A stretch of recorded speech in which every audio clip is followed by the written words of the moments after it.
नमस्कार. ओवीच्या आवाजामुळे जानकी शुद्धीवर आलेली असते. मायाने पुन्हा एकदा तिचा डाव रचलेला असतो. तर इकडे ऋषिकेश जानकीला म्हणत असतो, जानकी तू अजिबात काळजी करू नकोस. सगळं काही अगदी व्यवस्थित होईल. माझ्यावरती फक्त विश्वास ठेव. तेव्हा जानकी बोलते, ऋषिकेश माझा तुमच्यावरती पूर्णपणे विश्वास आहे. पण ऋषिकेश तुम्हाला समजतंय का, ती माया डबल ढोलकी आहे. मायाने आपल्या ओवीला तिच्याच ताब्यात ठेवलंय.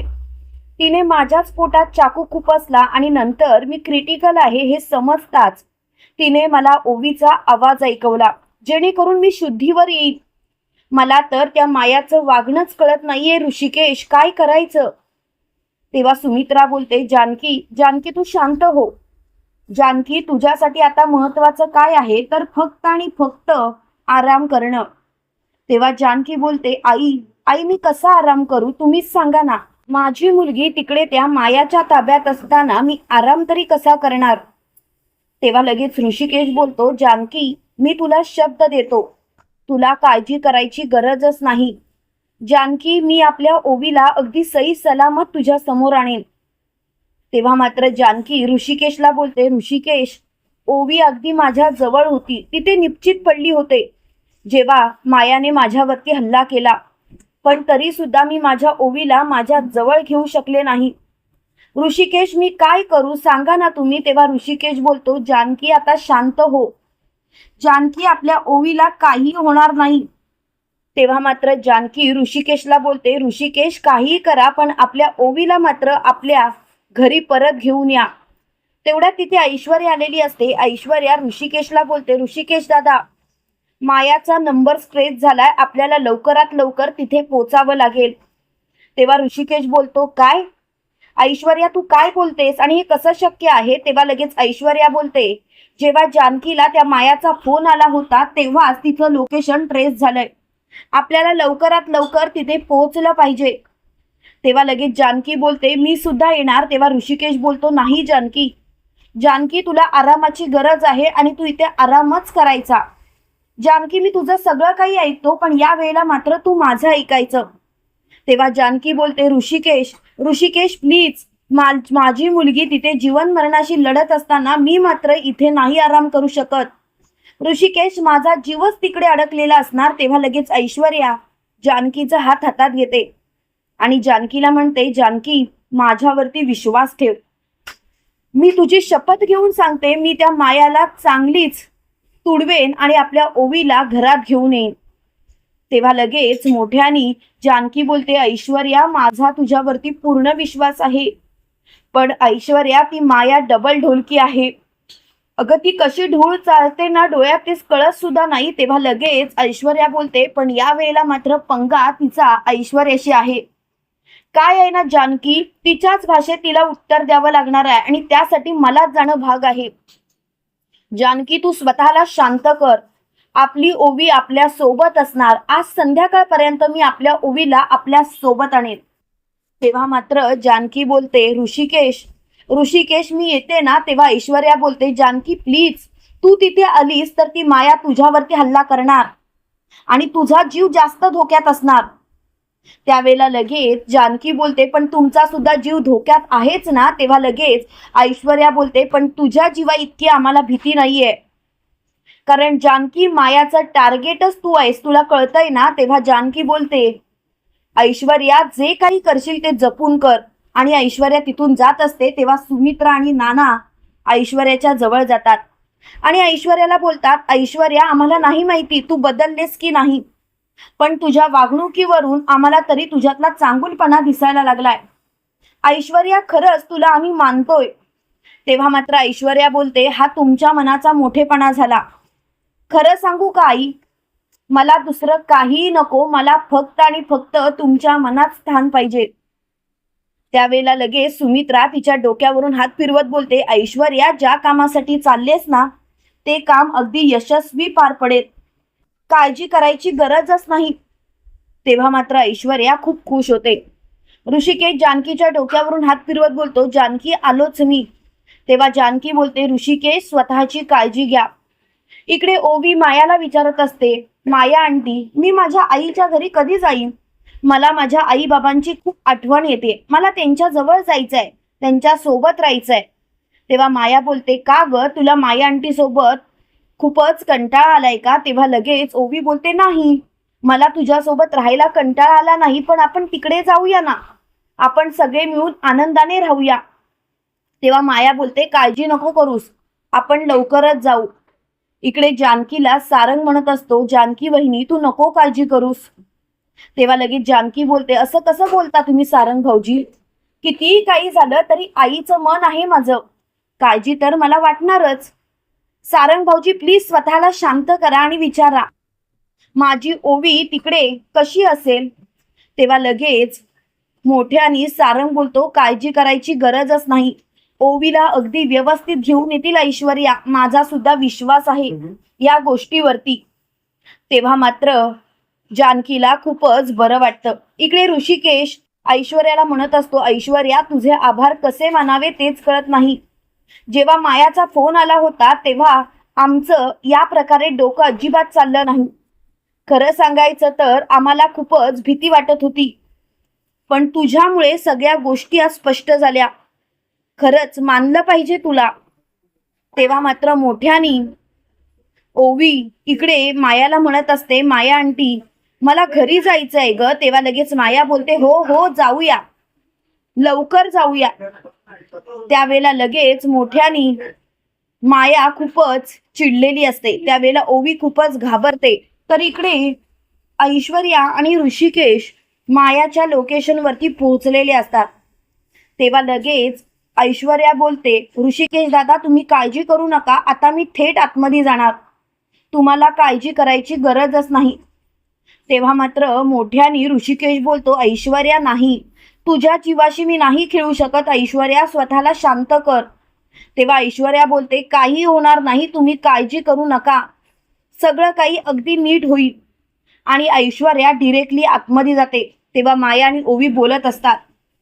मायाचं लक्ष ऐश्वर्यावरती जाताना ती मोठ्याने बोलते, तू तू इथे काय करतेस? त्यावेळेला लगेच ऐश्वर्या बोलते, लाज नाही वाटत तुला माया?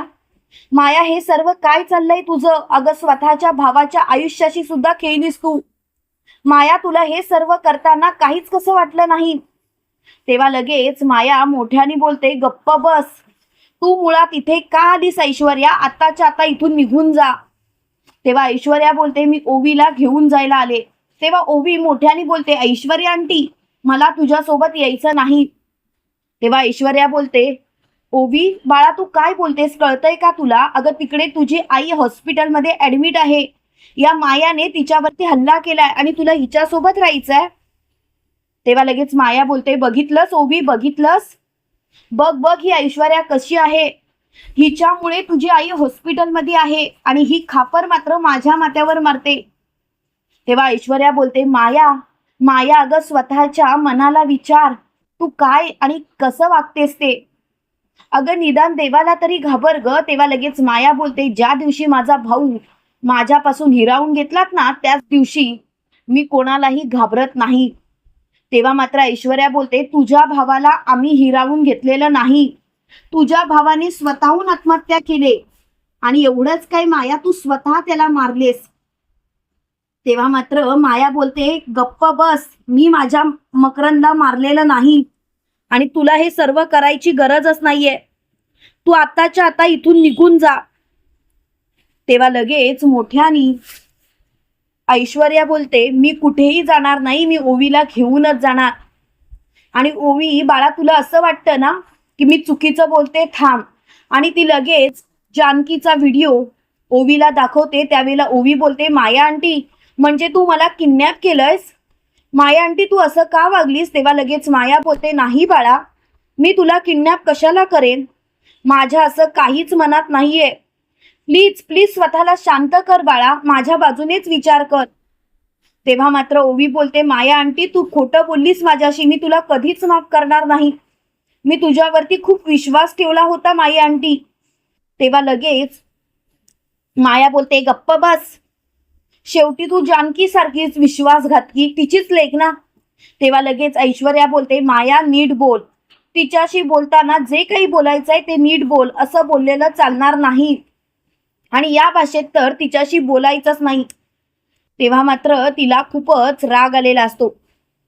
त्यावेळेला ओवी ऐश्वर्याजवळ जाते आणि ऐश्वर्याला बोलते, ऐश्वर्या आंटी मला लवकरात लवकर इथून घेऊन जा. ऐश्वर्या आंटी मला इथे नाही थांबायचं. तेव्हा लगेच ऐश्वर्या मोठ्याने बोलते, ओवी बाळा काळजी करू नको. त्याच वेळेला लगेच माया तिथे पडलेली एक काठी घेते आणि ऐश्वर्याच्या डोक्यात हाणायला जाते. तेवढ्यात ऋषिकेश तिथे आलेला असतो आणि ती काठी त्यांनी धरलेली असते. त्यावेळेला मात्र ऋषिकेश खूपच चिडलेला असतो. ऋषिकेश मोठ्याने बोलतो, माया माया तुझा चॅप्टर कायमचा क्लोज झाला. ज्या वेळेला तू माझ्या जानकीच्या पोटात चाकू खुपसलास तेव्हाच मी निश्चय केला होता की तुला उद्ध्वस्त करेन. माया तुझी अशी काही धिंड काढेन की तू परत कधीच माझ्या जानकी आणि ओवीकडे मागे वळून सुद्धा पाहणार नाहीस. तेव्हा लगेच माया बोलते, म्हणजे ऐश्वर्या हे सर्व तू केलंस. ऐश्वर्या सोडणार नाही मी तुला. त्यावेळेला ऐश्वर्या बोलते, माया अगं हे बस कर. माया काय चाललंय तुझं? अगं स्वतः किती पाप करतेस तुला कळतंय का? अगं त्या जानकीच्या पोटात चाकू तर खुपसलास पण त्या जानकीच्या आयुष्याशी सुद्धा खेळत होतीस. माया प्लीज हे सर्व बंद कर. तेव्हा मात्र मायाला खूपच राग आलेला असतो. त्यावेळेला मायाची खूप चिडचिड होते आणि त्याच वेळेला लगेच ऐश्वर्या मायाच्या झिंजा उपटत तिला फरफटत पोलीस स्टेशनमध्ये घेऊन येते आणि जोरात ढकलून देत म्हणते, इन्स्पेक्टर साहेब आजपर्यंत जी आपल्याला खेळवत होती, आजपर्यंत जी काही गुन्हे करत होती त्या मुलीला मी पकडून आणलंय. इन्स्पेक्टर साहेब हिला गजाआड पाठवा आणि अशी काही शिक्षा करा की परत ही सुटलीच नाही पाहिजे. तेव्हा इन्स्पेक्टर साहेब बोलतात, माया तू पण ऐश्वर्या तुम्ही हे सर्व कसं काय केलं? त्यावेळेला ऋषिकेश बोलतो, खरं तर ऐश्वर्याला मानलं पाहिजे. यासाठी हे सर्व ऐश्वर्यामुळेच शक्य झालं आणि या गोष्टीचा मला खरंच आनंद आहे. त्यावेळेला मात्र ऐश्वर्या ऋषिकेशला बोलते, ऋषिकेश दादा प्लीज. त्यावेळेला माया बोलते, ऐश्वर्या तू जे काही केलंयस ना त्याची भरपाई मात्र तुला करावी लागणार. मी तुला सोडणार नाही, तुला चांगलाच धडा शिकवणार. तेव्हा मात्र मोठ्याने ऐश्वर्या बोलते, मला काही एक फरक पडत नाही. एकच सांगेन तुला, माझ्या वाटेला जायचा प्रयत्न करू नकोस. जानकीला तू हलक्यात घेतलंस पण मला हलक्यात घेण्याचा विचार सुद्धा करू नकोस. कारण मी ऐश्वर्या आणि ऐश्वर्या सयाजीराव विखे पाटील कोणत्या थराला जाईल ना हे तुला सांगायची गरज नाही. मकरन माझा सुद्धा मित्र होता. त्याच्या बाबतीत जे काही घडलं त्यामुळे आम्हाला सुद्धा वाईट वाटलंच, पण आम्हाला त्याला मारण्याचा हेतू नव्हता. खरं सांगू का, हे सर्व तुझ्यामुळेच झालं. स्वतःच्या भावाच्या मरणाला सुद्धा तूच जबाबदार आहेस, पण घालतेस मात्र आमच्या. त्यावेळेला मात्र लगेच माया बोलते, गप्प बसा, उगाच माझ्याशी वाद घालू नकोस आणि या पद्धतीने तर माझ्याशी बोलूच नकोस. तेव्हा मात्र माया बोलते, एक गोष्ट लक्षात ठेवायची, तुम्हाला काय वाटलं तुम्ही जिंकलात आणि मला जेलमध्ये पाठवलं, पण मी तसं होऊच देणार नाही. मी एक ना एक दिवस तुमचा असा घात करेन की तुम्हाला चांगलाच धडा मिळणार. आता तुमची वाट लागणारच. ऐश्वर्या तू मायाला चांगलंच धुळीस मिळवलंस असं तुला वाटत असेल, पण नाही. ऐश्वर्या तू तुझ्या आता फक्त पापाचा घडा मोजायला घे, कारण दिवस तुझे भरलेत. ऐश्वर्या नाही ना तुझी उचलबांगडी केली तर नावाची माया नाही मी. तेव्हा लगेच ऐश्वर्या बोलते, मी कोणत्याही संकटाला घाबरत नाही आणि तुझं जर का संकट माझ्या समोर येणार असेल तर काहीच हरकत नाहीये. तेव्हा मात्र माया खूपच चिडलेली असते. इन्स्पेक्टर साहेब तिला जेलमध्ये पाठवतात. तर इकडे आपल्याला असं पाहायला मिळतं, ऋषिकेश खूपच चिडलेला असतो. तो ऐश्वर्याला बोलतो, बघितलंस किती माज आहे त्या मुलीला, एकदा सुद्धा तिला वाटलं नाही की माफी मागावी. माया असं का वागते ना तेच मला कळत नाही. मुळात मायाचं वागणंच मला पटत नाहीये. तेव्हा मात्र ऐश्वर्या बोलते, ऋषिकेश दादा या सर्व गोष्टींचा आता विचारच करू नका.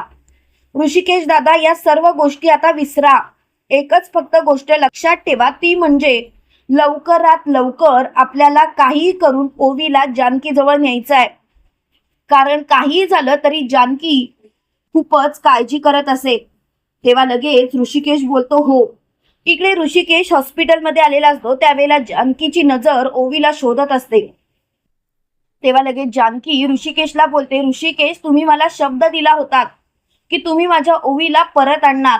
ऋषिकेश, माझी ओवी कुठे आहे? तेव्हा लगेच ऋषिकेश बोलतो, जानकी, जानकी मी काय सांगू तुला? तेव्हा मात्र सुमित्रा बोलते, म्हणजे या वेळेला सुद्धा आपली ओवी आपल्या ताब्यात नाही आली, म्हणजे त्या मायाने परत एकदा तिची खेळी खेळली. त्यावेळेला ऐश्वर्या बोलते, असं कसं होईल? जेव्हा ही ऐश्वर्या एखाद्याला वचन देते ना, तेव्हा हे वचन पूर्णच होतं. ओवी बाळा ये. आणि त्यावेळेला ओवी तिथे आलेली असते. ओवीला बघून सगळ्यांना खूपच आनंद होतो. जानकी ओवीला हाक मारते. त्यावेळेला ओवी तिच्या जवळ येते. त्यावेळेला लगेच मोठ्यानी ओवी बोलते, आई, आई तू बरी आहेस ना ग? तेव्हा जानकी बोलते, हो बाळा मी बरी आहे, माझी काळजी करायची गरज नाही. तेव्हा मात्र जानकी खूपच खुश असते. जानकी म्हणते, मला आता कोणत्याच गोष्टीची काळजी करायची गरजच वाटत नाही, कारण आता सगळं काही नीटच होणार याची मला खात्री आहे. ऐश्वर्या, तू दिलेला शब्द पाळलास. ऐश्वर्या, तुझ्यामुळेच माझी ओवी माझ्या जवळ आहे. तेव्हा लगेच ऐश्वर्या बोलते, जानकी, जानकी या गोष्टींचा आता विचारच करू नकोस. एक गोष्ट लक्षात ठेव जानकी, कितीही काही झालं तरी मी तुझ्या सोबत कायम असणार. आणि राहिला प्रश्न त्या मायाचा, तर त्या मायाला जेलमध्ये टाकलेला आहे. त्या मायाची काळजी करायची गरजच नाही. तेव्हा मात्र तिला खूपच मोठा धक्का बसतो. जानकी बोलते, खरंच खरंच तू मायाला जेलमध्ये टाकलंस? तेव्हा लगेच ऋषिकेश बोलतो, हो, हे सर्व ऐश्वर्यामुळेच झालं.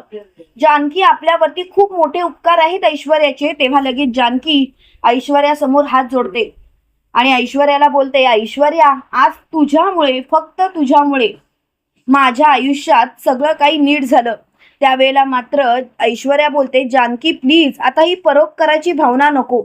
तुम्हाला काय वाटतं मित्रांनो, खरोखर ऐश्वर्याचा चॅप्टर कायमचा क्लोज झालाय का? कमेंट करून नक्की कळवा. आणि असेच मालिकेंचे नवनवीन अपडेट पाहण्यासाठी व्हिडिओला लाईक आणि चॅनलला सबस्क्राईब करायला विसरू नका.